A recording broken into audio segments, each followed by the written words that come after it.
tema en que hemos quedado.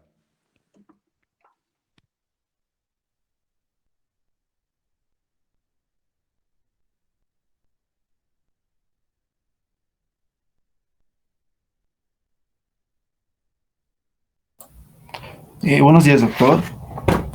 Estamos en la primera parte, en sí estábamos viendo lo que son las tres razones por las que se estudia sexo, sexo y criminalidad en criminología. Entonces estamos en el punto 3. Se había hablado sobre la homosexualidad, prostitución y las aberraciones sexuales. Ya, muy bien. A ver, habíamos manifestado la anterior clase que hay tres razones por las cuales se estudia el tema de sexo en criminología. La primera, los delitos que no son sexuales, pero que son causados por razones sexuales. Podemos tener un homicidio que se comete porque se ha motivado por una razón pasional, porque un sujeto encuentra en acto de infidelidad a la pareja y opta por matar al que se mete con su esposa, con su novia, opta por matar, un homicidio, o puede ser un asesinato, según el caso. Puede ser que el mismo sujeto mate a su pareja, una mujer que es su pareja, que puede ser su concubina, que puede ser su esposa, por el hecho de los celos. Y vamos a estar frente a un feminicidio. Es decir, hay delitos que no son propiamente sexuales, pero son cometidos por razones sexuales. Podemos también, bueno, aquí hay muchísimos delitos que pueden tener ese carácter, pero también hay otros delitos, o podrían haber otro tipo de delitos, que no necesariamente son de homicidio o de de homicidio o de asesinato o de lesiones que tengan que ver con la violencia física, sino hay otro tipo de delitos que tienen que ver o podrían vincularse por razones sexuales, como un sujeto que roba por complacer a la pareja. Lo habíamos dicho en la anterior clase. Y una tercera posibilidad es algunos delitos como los delitos de familia, que de alguna manera tienen una vinculación con el sexo, pero no son delitos sexuales, como el abandono de familia y otro tipo de figuras. Habíamos dicho que hay otros delitos propiamente sexuales, como la violación, el estupro, el aborto, el abuso sexual, la corrupción de menores, mayores, el rapto. Y finalmente habíamos dicho que hay otra tercera razón por la cual se estudia el tema de sexo, que son problemáticas que sin ser delictivas tienen que ver con el problema del sexo. Por ejemplo, la homosexualidad, la prostitución, las aberraciones sexuales. Esa es la primera fundamentación de por qué estudiamos el tema de sexo en criminología. Pero además es importante tomar en cuenta que el sexo también marca dos factores importantes: la cuantificación criminal, es decir, la cantidad de delitos que cometen los hombres, o comparando con la cantidad de delitos que cometen las mujeres, ¿no? Es también necesario tomar en cuenta que dentro de esta cuantificación, de los hechos delictivos, vamos a ver la cualificación de los hechos delictivos. ¿Qué quiere decir esta cualificación? Quiere decir que una problemática de cantidad de delitos tiene que ver también con el tipo de delito que se comete. ¿Por qué hay más delitos de violación cometidos por hombres, por ejemplo? Y eso vamos a hablar en el punto 4, que es criminalidad masculina y criminalidad femenina. Pero sí importa la cantidad de delitos y además el tipo de delitos que se cometen, que son aspectos muy importantes que hay que tomar en cuenta. Bueno, ¿cómo vamos a poder enfocar de una manera objetiva el tema, o cómo vamos a poder entender de una manera objetiva el tema, sino es a través de un análisis de, primero, las diferencias sexuales o los caracteres sexuales que entre hombres y mujeres nos diferencian o nos distinguen, que eso es un aspecto muy importante para considerar. Claro, no somos iguales. Indudablemente, las mujeres y los hombres somos diferentes. Con solo mirarnos nos vamos a dar cuenta que somos de una forma sustancialmente diferente. No quiere decir este extremo que tengamos que discriminar un sexo al otro. Lo que sí tenemos que entender es que no somos iguales y las diferencias físicas, psíquicas, corporales que tenemos, diferencias que son inclusive sociales, legales, culturales, van a de alguna manera ser las que marquen la diferencia de la criminalidad masculina y femenina. Cuantitativamente hablando, se ha comprobado, por ejemplo, que las mujeres tienen inferioridad de cantidad de delitos, es decir, las estadísticas les favorece en una no conducta criminal.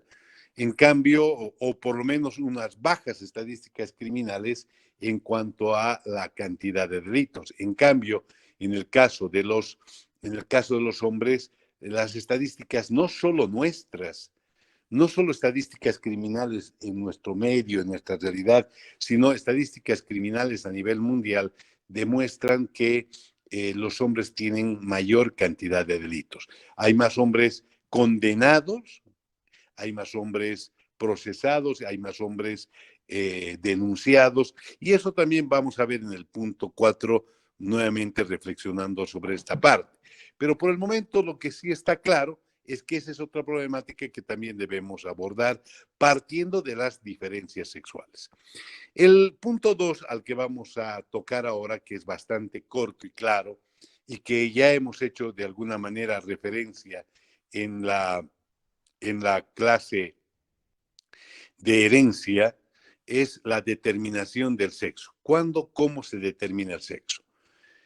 Primero, es necesario reconocer que el sexo es biológicamente el medio para que la humanidad y la especie no se extinga y pueda perpetuarse.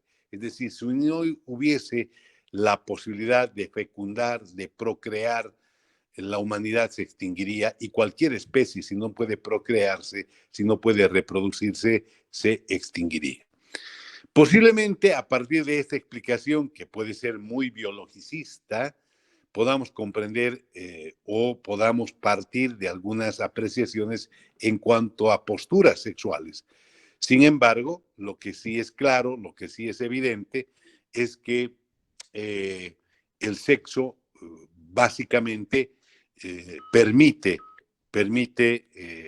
a los sujetos poder reproducirse, y bajo ese fin biológico, nosotros como seres racionales vamos a tener una relación afectiva, una relación motivada por intereses empáticos, por intereses familiares, vamos a conformar una familia y lógicamente ahí se generan otra serie de intereses, otra serie de motivaciones, pero no podemos desconocer que la principal, la más importante, está vinculada a la reproducción, a la procreación y a la perpetuación de la especie. Biológicamente, esto significa que el ser humano tiene en su conformación biológica 23 pares de cromosomas, que ya lo habíamos apuntado antes. De los 23 pares de cromosomas, un par es el par sexual. En el hombre está identificado con las letras X, Y, y en la mujer con la letra XX. Son factores de identificación que además tienen similitud con la morfología del cromosoma.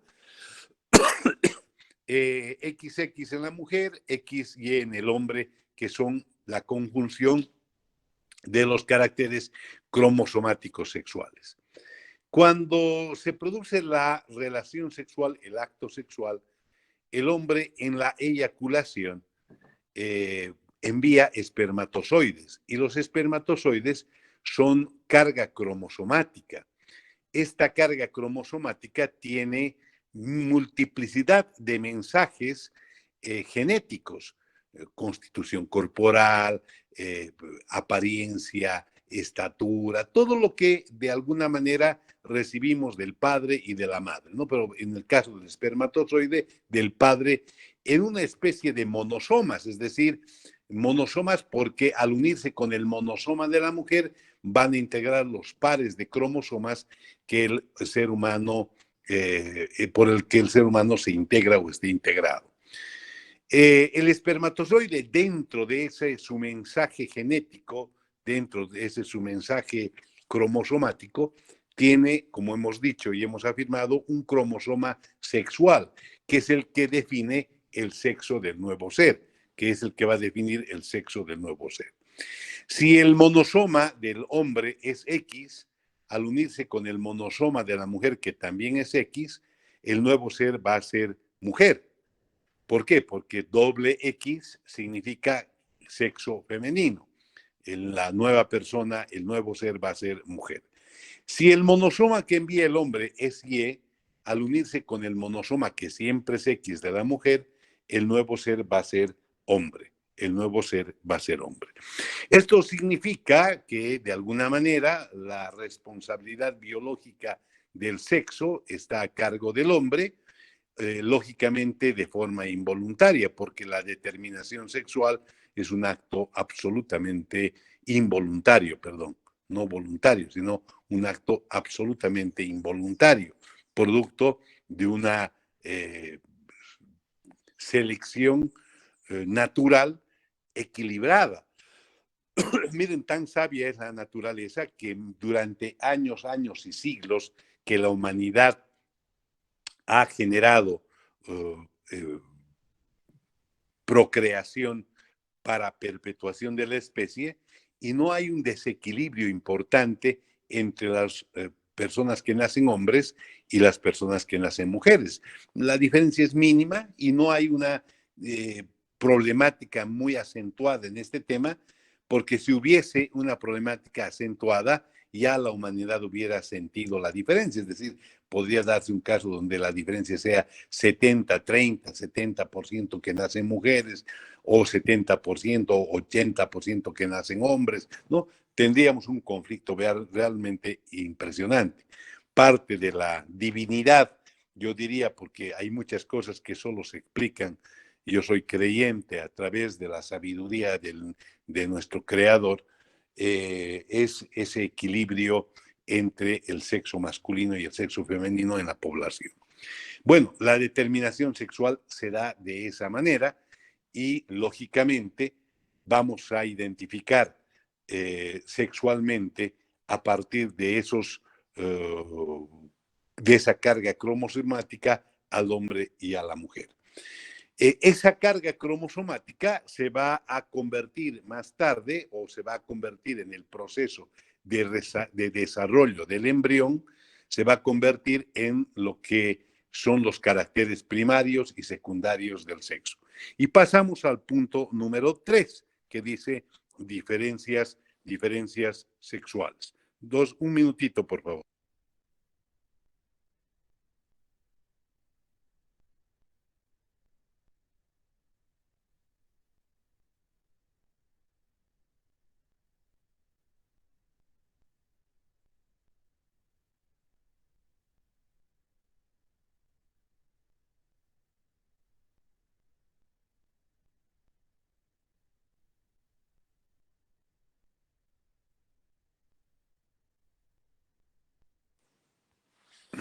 Bueno, entonces podemos comprender que de la determinación sexual vamos a terminar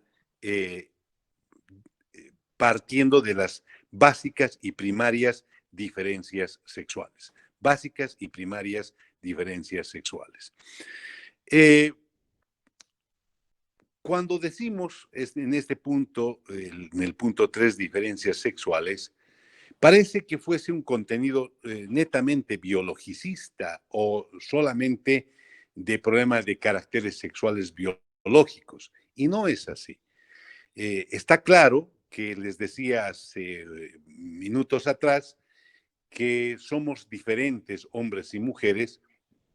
Claro, somos la misma especie humana, pero somos diferentes desde el punto de vista de la sexualidad y todo lo que ésta representa. Y esas diferencias va a irnos tal vez generando cierto tipo de discriminación.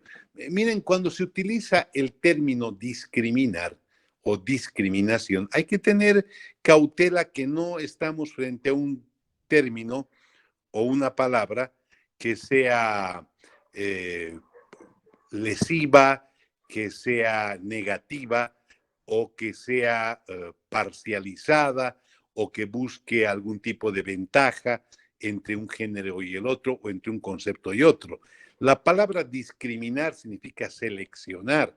Puede haber una discriminación positiva, por ejemplo, eh, en cuanto a condiciones de un sujeto con respecto a otro. Y hay discriminación en cuanto al género también positiva y puede haber también una discriminación negativa. Discriminación positiva, debemos ser, por ejemplo, sensibles, considerados, respetuosos en cuanto a la fragilidad y la vulnerabilidad de la mujer, hasta en las normas de comportamiento, ceder el paso, abrir la puerta a una dama, evitar que ella cargue cosas pesadas. Son cuestiones de gentileza que demuestran una discriminación de trato social que de alguna manera es positiva. ¿Por qué? Porque eso nos muestra que nosotros, al tener mayor musculatura, mayor poder, mayor fuerza corporal, eh, debemos esa fuerza utilizarla sanamente para proteger a las damas y para ayudarlas, apoyarlas. Por ejemplo, esa discriminación es positiva. Pero si esa discriminación se convierte en un instrumento de violencia, por ejemplo, contra más bien la vulnerabilidad y la fragilidad, estamos frente a una discriminación negativa, ¿no? Entonces, el término discriminar no es un término que necesariamente se deba apropiar negativamente, se puede utilizar y además aplicar positivamente. Por una parte eso. Por otra parte, miren, ¿qué es importante tomar en cuenta? Que las diferencias sexuales que apuntamos, las diferencias sexuales que anotamos, tienen que ver también con la funcionalidad, es decir, cada rol, cada tarea, cada cualidad biológica tiene un determinado fin dentro de esta sabiduría de la creación, de la naturaleza entre hombres y mujeres. Claro, no es que por por solo estética y belleza las mujeres pueden tener o ser biológicamente curvilíneas, por ejemplo. No, ese es un tema que tiene que ver con un propósito biológico de la amplitud de las caderas en las mujeres para permitir el desarrollo del útero y que el nuevo ser concebido se aloje cómodamente. Miren que esa es la real explicación de una mujer que pueda tener curvas notorias y llamativas dentro de lo que es la normal atracción del sexo, ¿verdad? Por ejemplo, bueno, ¿cuáles son las diferencias? Había un famoso biólogo que apellida Housey, Houssaie, Housey, decía y clasificaba a los hombres y mujeres por diferencias primarias y secundarias. ¿Cuáles son las diferencias primarias entre los hombres con respecto a las mujeres? Las primarias son las llamadas gónadas, en el hombre los testículos y en las mujeres los ovarios. En los hombres los testículos y en las mujeres los ovarios. Estas llamadas gónadas, testículos en el hombre, ovarios en la mujer, son los caracteres primarios del sexo. ¿Por qué ese nombre de caracteres primarios? Primero porque son fuente de vida, es decir, los testículos en el hombre generan los espermatozoides, que son los medios de transporte de los cromosomas, ¿no? El espermatozoide es el medio para transformarlos, para llevar los cromosomas y en la concepción aportar en un 50% para el nuevo ser. También podemos entender que dentro de esta consideración los ovarios van a generar los óvulos y los óvulos son a la vez en la mujer los instrumentos para llevar la carga genética cromosomática de la mujer para la integración al nuevo ser, al hombre, ¿no? Con el espermatozoide se va a generar el nuevo ser al unirse en la relación sexual el hombre con la mujer, espermatozoide con óvulo, carga cromosomática. Bueno, entonces los ovarios y los testículos, o dicho de como quieran, no interesa el orden, testículos u ovarios, son fuente de vida primordialmente, y esa es una razón para hablar o decir que son caracteres primarios. Por otra parte, también podemos decir que son caracteres primarios porque generan desarrollo de los caracteres sexuales secundarios, es decir, la buena funcionalidad de los caracteres primarios del sexo va a permitir, o este tipo de condición va a permitir que los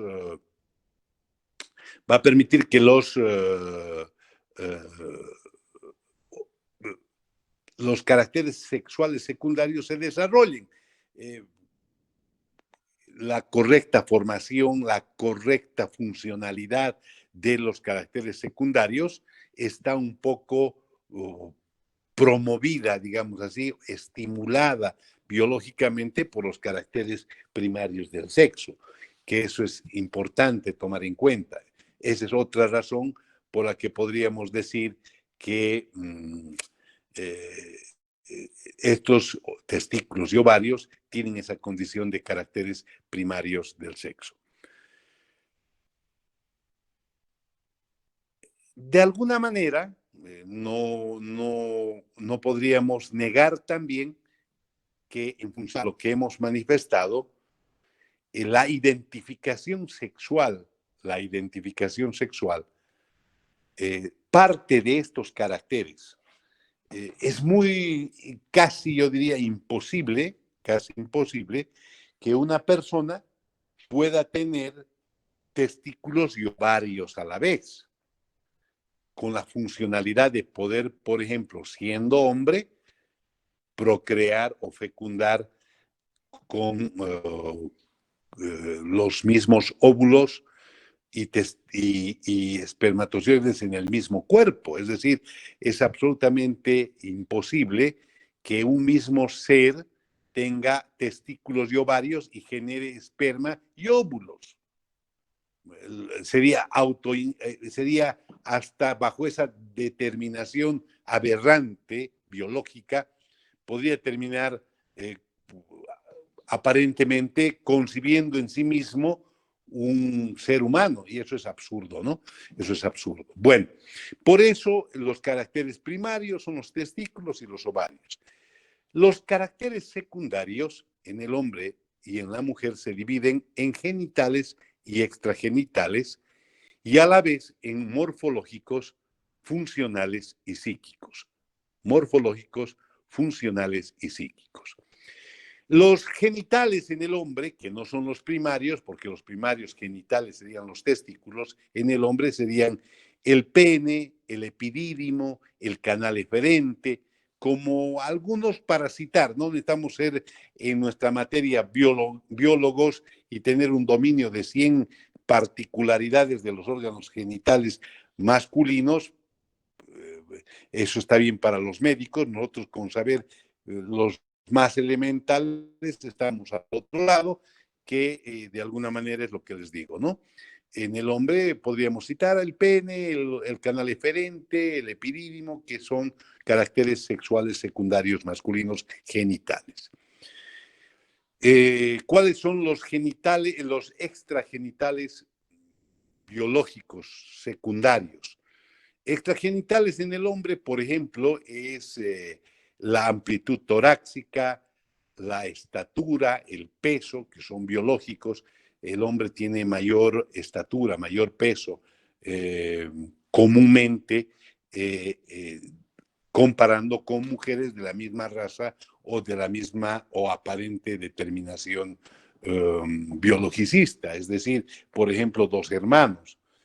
No es extraño que comúnmente de dos hermanos la posibilidad de que el hombre sea más alto, más fuerte, más de mayor estatura es realmente muy común, y eso no nos extraña. Y eso tiene que ver con el peso, la estatura, la fuerza corporal, que es una diferencia morfológica. También podemos decir que el hombre tiene mayor amplitud torácica, por ejemplo, en el cinturón escapular, y no tiene desarrollo morfológico de los senos, ¿no? Tiene amplitud torácica, tiene desarrollo de los senos, cosa que es muy diferente en la mujer. La escápula es delgada, es decir, el perímetro torácico es delgado, pero tiene desarrollo de los senos, porque se alojan en los senos las glándulas mamarias, que permiten también a la vez estimular la prolactina, a través de la prolactina, permitir o estimular la secreción láctea, que ésta va a su vez alimentar al nuevo ser, ¿no? Entonces vemos que morfológicamente hay una notoria diferencia. La estrechez en las caderas en los hombres, no se desarrollan las caderas, en cambio en las mujeres hay desarrollo morfológico de amplitud en las caderas. La pilosidad en el hombre es abundante, la secundaria, o comúnmente más manifiesta que en la mujer. Esta pilosidad secundaria es la barba, el bigote, y es en el hombre más frecuente, más común, sin que eso signifique que no haya casos donde mujeres pueden tener cierto tipo de villosidad, pero no pilosidad secundaria, o muy escasa pilosidad secundaria, que si se presenta en la mujer hay algún tipo de problema hormonal, ¿no? Puede haber algún tipo de problema hormonal. En cuanto a esas son las diferencias genitales y extragenitales morfológicas. En cuanto a las funcionales, los hombres a partir de los 14 años, promedio, 13 puede ser, 15 puede ser, esto no es una regla absoluta, sino variable. Cuando ingresan a la pubertad, el hombre genera la fase hormonal de la espermatogénesis. La espermatogénesis es la cualidad biológica de los testículos, como ya lo hemos dicho, que pueden estos empezar a formar espermatozoides, y los espermatozoides a la vez ser instrumento de carga cromosomática. Esa es la funcionalidad más importante, a diferencia o con diferencia a la mujer. Después vamos a marcar las psicológicas y sociales, pero hablamos de la mujer un poco. En cuanto a lo genital, la mujer tiene caracteres sexuales secundarios genitales, que son la vagina, el útero, las trompas de falopio, los labios superiores e inferiores en la vagina, ¿no? Que son caracteres sexuales secundarios, genitales. En cuanto a los extragenitales, tenemos el desarrollo de las glándulas mamarias, de los senos, la amplitud de las caderas, que comúnmente, inclusive a partir de los 14 años, el desarrollo es bastante pronunciado. ¿Por qué? Porque a partir de ese desarrollo de las caderas se puede lograr o se puede permitir que el nuevo ser que se aloja en el vientre materno tenga las condiciones para desarrollarse y también después para poder nacer, ¿no? Otro aspecto que también es muy importante para que se vea que cada característica biológica tiene una razón de ser, un propósito, ¿no? Después, las diferencias dentro de las morfológicas, también está, por ejemplo, la textura de la piel. La textura es mucho más frágil en la mujer, la textura de la piel y la presencia de musculatura. En dos sujetos, hombre y mujer, que ninguno haga ninguna actividad física, el desarrollo muscular siempre va a ser superior en el hombre que en la mujer. Por ejemplo, la estatura, el peso, frecuentemente. Ahora, no es una regla absoluta, radical. Podemos encontrar una mujer musculosa o una mujer que tiene más estatura que su hermano, ambos provienen del mismo padre, pero la mujer tiene más estatura que el hermano. Eso puede darse, no es extraño, pero es lo menos común, a eso me refería, es lo menos común. En cuanto a las diferencias funcionales, aquí hay una gran diferencia, una diferencia importante, yo diría, porque estas diferencias funcionales podrían, de alguna manera, terminar marcando las diferencias conductuales. La mujer tiene lo que llamamos el ciclo menstrual. Y este ciclo menstrual es un proceso hormonal de maduración o que permite la maduración del óvulo a partir de la edad de la pubertad. Es decir, a partir de la edad de la pubertad, las mujercitas empiezan a ovular. La ovulación es la activación de la foliculina y de la luteína en el sistema glandular de la mujer, que permite a través de ese sistema folicular y de la luteína dividir el periodo del proceso de generación de estas glándulas en dos, ¿no? Un periodo que está destinado a la formación del óvulo, a la formación del óvulo y la maduración de este para que termine permitiendo la fecundación. Si la fecundación no se produce, el óvulo es expulsado y obviamente después de su expulsión aparece nuevamente el proceso de una nueva maduración de un nuevo óvulo, óvulos que van a tener una posibilidad de fecundación y esto ocurre, como dice el nombre, ese es un ciclo mensual, ¿no? Eso opera mensualmente y este ciclo mensual es el sistema de activación de la foliculina y la luteína. Claro, ¿qué ocurre cuando el óvulo es fecundado? Inmediatamente empiezan a activarse otras glándulas muy importantes, como por ejemplo la oxitocina, que va a permitir que el útero empiece a desarrollarse para alojar al nuevo ser e inclusive en el desarrollo del útero inmediatamente aparecen o van a aparecer el desarrollo o la amplitud más de las caderas y lógicamente también empieza a actuar la prolactina, permitiendo que el nuevo ser pueda cuando nazca alimentarse de la leche materna. Entonces, todo este proceso funcional es bastante complejo y hace de la mujer una doble tarea, ¿no? Una tarea no solo de mujer en la ovulación, sino la tarea de la gestación, que es una tarea muy compleja, muy importante, que lleva adelante la madre, ¿no? La mujer madre, la mujer que ha concebido. Por estas características, ya o bajo estas características, encontramos un conjunto de alteraciones corporales importantes que nos diferencian sustancialmente a hombres de mujeres. Es decir, claro, una mujer en gestación, una mujer que lleva en su vientre un nuevo ser, más allá de que sea un problema biológico, es un problema hasta sublime, ¿no? Un problema sublime, un problema de consideración, un problema de yo diría que el término hasta solidaridad responde mínimamente a la condición de ser o estar en estado de gravidez y ser futura madre, ¿no?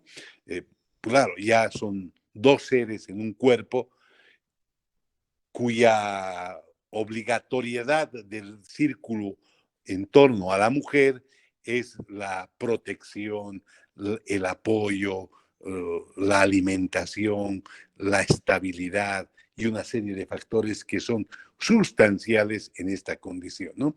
Pero que tiene o parte de un problema funcional o biologicista, dicho de esa manera. Aparte de estas diferencias funcionales, encontramos entre hombres y mujeres la problemática de las diferencias psicológicas y sociales. Yo podría decir inclusive psicosociales, porque las más importantes no son psicológicas exclusivamente, sino son diferencias psicosociales. A ver, ¿cuáles son las importantes funciones psíquicas del ser humano? La función afectiva, la función volitiva, afectiva sentimientos, volitiva voluntad, y la tercera es la función representativa en la que está el conocimiento, la inteligencia, ¿no? El conocimiento y la inteligencia. Estas tres funciones del ser humano, queriendo encontrar diferencias entre hombres y mujeres, importante, es decir, no hay una diferencia que nos preocupe o nos permita decir, bueno, el hombre es más inteligente o la mujer es más inteligente que el hombre. No, somos iguales en inteligencia, en sentimientos, en voluntad. Con algunas particularidades, con algunas cuestiones que han llamado la atención. Por ejemplo, en cuestión de inteligencia, se ha podido observar que si bien somos en términos normales similares, se han detectado más casos de hombres con genialidad, que la genialidad es inteligencia más de lo normal. Se ha encontrado más hombres con problemas de genialidad y parece que como una especie de compensación natural también se ha encontrado más casos de oligofrenia o debilidad mental o insuficiencia de la inteligencia en hombres que mujeres. Es decir, así como hay hombres más genios, hay también hombres más débiles mentales o con insuficiencia de la inteligencia.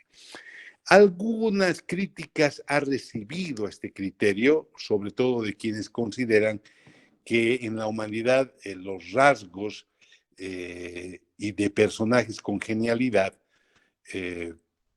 eran más propios de momentos históricos donde el machismo se imponía y por lo tanto esa puede haber sido la explicación de sujetos con mayor genialidad. Miren, no sé si esto es cierto porque la genialidad tiene que ver con una determinación casi, yo diría, biologicista, que no se puede acondicionar socialmente, claro. El grado de inteligencia superior o la genialidad que pueda tener una persona no depende de la influencia social, depende de la determinación biologicista. Es decir, uno nace con la inteligencia normal, superior o deficiente de inteligencia como una especie de determinación positiva o negativa. No sé, eso habría que estudiar, pero eso es una determinación biologicista donde muy poco puede influir, muy poco puede actuar la sociedad. Es decir, eso está así. ¿no? Posiblemente la alimentación, posiblemente algunos factores pueden influir un poco, pero la inteligencia es algo que se fija el momento en que nosotros hemos sido concebidos, innegablemente, ¿no? Eh, eh, en cuanto a algún tipo de comportamiento afectivo más expresivo en algunos casos de la mujer, eh, no creo que eso sea un problema de diferencias psicológicas o que la mujer sea más afectiva, más sensible que el hombre. No, lo que pasa es que puede en muchos casos compensar su manifestación, su expresividad afectiva, puede ser un mecanismo de compensación de la impotencia, de ciertas limitaciones y cierta vulnerabilidad. Claro, muchas mujeres en el momento de una crisis lloran, adoptan el llanto como expresividad del sufrimiento, de la impotencia, como un mecanismo de compensación porque hay cierto tipo tal vez de limitaciones, pero eso es una parte y la otra parte también que la sociedad siempre ha sido, yo diría, considerada con el llanto de la mujer y no del hombre, por ejemplo. Desde muy chiquitas a las niñitas que lloran, nadie les dice nada, pero los chiquitos que lloran, los padres dicen, no, que hijito, los hombres no lloran, por ejemplo, ¿no? Algo que definitivamente es algo no muy, no muy favorable en el sentido común de estos tiempos, pero así es, quiera sea o no, así es, ¿no?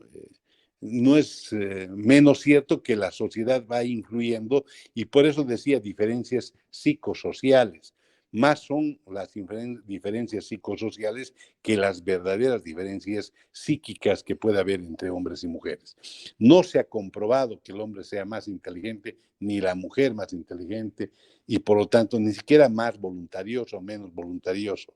Por ejemplo, en el tema el detalle, la prolijidad y el cuidado, las mujeres suelen ser mucho más prolijas, cuidadosas, detallistas, inclusive hasta en su mismo aseo, presencia, se cuidan de estar presentables, de combinar con más detalle y cuidado su ropa, pero eso es parte de factores en los cuales, por ejemplo, la sociedad actúa de una forma muy importante bajo criterios de imitación, de direccionalidad.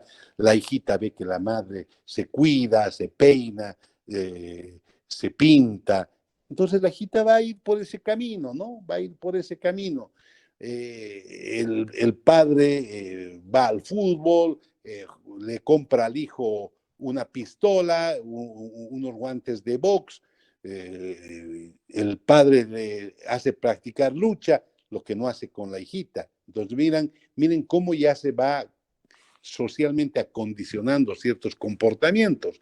La hijita ve a la madre que carga a la hermanita en los brazos y adopta notoriamente ante la sociedad una postura maternal. La chiquita quiere que le compren una muñequita y hace lo mismo, ¿no?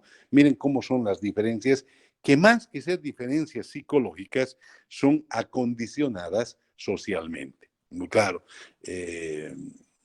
No es extraño que esto vaya poco a poco, construyendo una identidad y una diferencia conductual a futuro.